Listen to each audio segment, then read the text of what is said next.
Try and get it started, won't start. So 2011 Gorilla Edition GMW V150.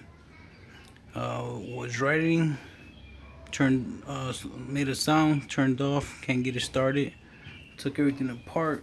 So far everything sounds good. It's got gas, got compression, it's got spark.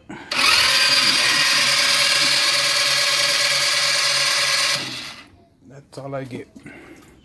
Somebody, any recommendations? What can I check? Let me know.